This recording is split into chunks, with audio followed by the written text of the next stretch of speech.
ചർച്ചിൽ പ്രാർത്ഥനയ്ക്ക് വരുന്നവരെ ഈ കൂട്ടായ്മയും അതിൻ്റെ തിരക്കുകളെല്ലാം കഴിഞ്ഞ് തിരിച്ചു പോകുമ്പോൾ അവർ വീട്ടിൽ നിന്ന് കൊണ്ടുവന്ന പല സാധനങ്ങളും സാധാരണ പ്രാർത്ഥനാലയങ്ങളിലൊക്കെ വെച്ചിട്ടാണ് പോകുന്നത്.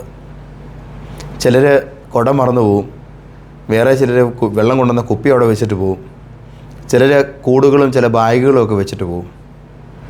എന്നാൽ പുറത്തിറങ്ങിയാൽ ചിലർ അവരുടെ ചെരുപ്പ് തന്നെ അവിടെ ഇട്ട് പോവും. കാരണം തങ്ങളുടെ ചെരുപ്പ് വേറെ ആരെങ്കിലും കൊണ്ടുപോയെങ്കിൽ പകരം മറ്റൊരാളുടെ ചെരുപ്പിടാൻ താല്പര്യമില്ലാത്തതിനാൽ ചിലർ ചെരുപ്പ് ഊരിട്ടിട്ട് പോയിട്ടുണ്ട്.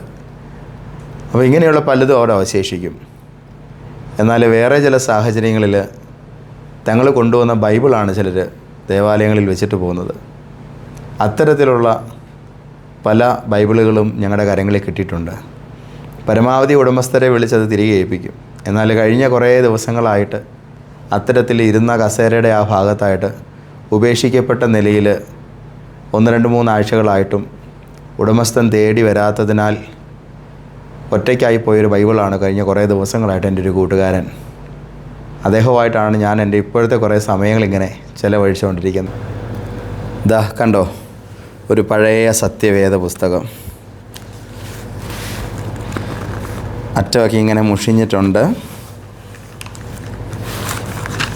തുറന്നിങ്ങനെ ഓരോ താളുകളിങ്ങനെ പുറകിലൊക്കെ കുറച്ച് പ്രാർത്ഥനാ വിഷയങ്ങളൊക്കെ ഉണ്ട് കേട്ടോ.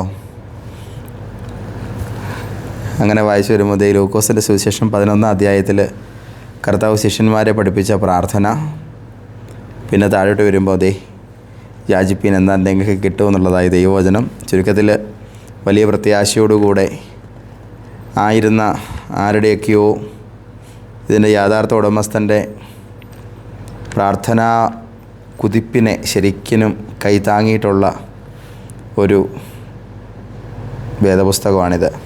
ഇത് കണ്ടോ, യഹോവ താഴ്മയുള്ളവനെ ഉയർത്തുന്നു, അവൻ ദുഷ്ടന്മാരെ നിലത്തോളം താഴ്ത്തുന്നു. ജീവിതത്തിൻ്റെ പല സമയങ്ങളിൽ അവരെ ബലപ്പെടുത്തിയ ഒത്തിരി വചനങ്ങൾ എനിക്കിതിനകത്തുനിന്ന് ഇങ്ങനെ കാണാൻ കഴിഞ്ഞു. ഞാൻ ഇന്നത്തെ ദൈവാലോചനയ്ക്ക് ദൂത് തയ്യാറാക്കാൻ ദൈവസന്നിധിയിൽ ഇരുന്നപ്പോൾ ഞാൻ വായിച്ചത് 65-ാം സങ്കീർത്തനത്തിൻ്റെ 9-ാം വാക്യം. ഞാനാണ് ഈ വചനം ഇപ്പോൾ വരച്ച് ഇങ്ങനെ രേഖപ്പെടുത്തി വെച്ചേക്കുന്നത്. താളുകളൊക്കെ മഞ്ഞളിച്ച് തുടങ്ങി, അരികുകളൊക്കെ ഇങ്ങനെ ദ്രവിച്ചു തുടങ്ങി. എന്നാൽ ഈ പഴയ ബൈബിളിൻ്റെ ഓരോ പേജിലും ഒരു ജീവിതത്തിൻ്റെ കഥ എഴുതപ്പെട്ടിട്ടുണ്ട്. ഇവിടെ ഈ വരികൾക്കിടയിൽ എത്രയോ കണ്ണുനീരുകൾ വീണിട്ടുണ്ടാകും. എത്രയോ പ്രാർത്ഥനകൾക്ക് ഈ താളുകളിൽ നിന്ന് സ്വർഗത്തിലേക്ക് അത് ഉയർന്നു ചെന്നിട്ടുണ്ട്.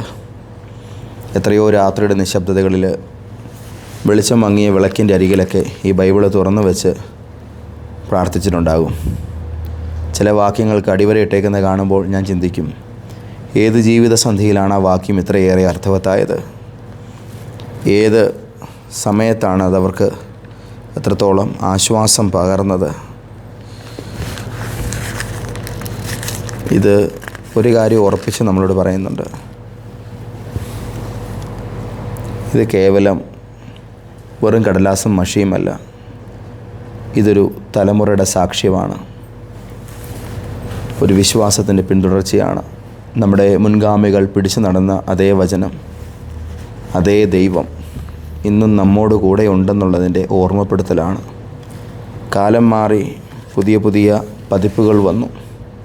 എന്നാൽ ബൈബിളിൻ്റെ ഈ ഗന്ധത്തിൽ, അതിൻ്റെ പഴയ താളുകളിൽ വിശ്വാസത്തിൻ്റെ വേരുകൾ ഇന്നും സജീവമായി തന്നെ ജീവിക്കുകയാണ്. Praise God. നിങ്ങളുടെ ബൈബിൾ നിങ്ങൾക്ക് മിസ് ചെയ്യുന്നുണ്ടോ? എടുത്ത് വായിക്കണേ. പിന്നെ എത്ര പുതിയ മോഡലുകൾ വന്നെന്ന് പറഞ്ഞാലും പണ്ട് നെഞ്ചോട് ചേർത്ത് വെച്ച താളുകളുടെ അറ്റമൊക്കെ ബൈൻഡ് ചെയ്ത് കഴിഞ്ഞിട്ടിങ്ങനെ ചുവന്ന നിറത്തിലിങ്ങനെ അടയാളപ്പെടുത്തിയ ഈ പുസ്തകം അതിങ്ങനെ കയ്യിലിങ്ങനെ എടുക്കുമ്പോൾ നെഞ്ചോടിങ്ങനെ ചേർത്ത് വെക്കാനായിട്ടൊരു കുഞ്ഞിനെ എന്ന പോലെ എടുത്തുകൊണ്ട് വരുമ്പോൾ കിട്ടുന്നൊരു ഫീലുണ്ടല്ലോ, അതൊരു വലിയ കാര്യം തന്നെയാണ്. Thank you Jesus. കർത്താവ് നിങ്ങളെ അനുഗ്രഹിക്കട്ടെ.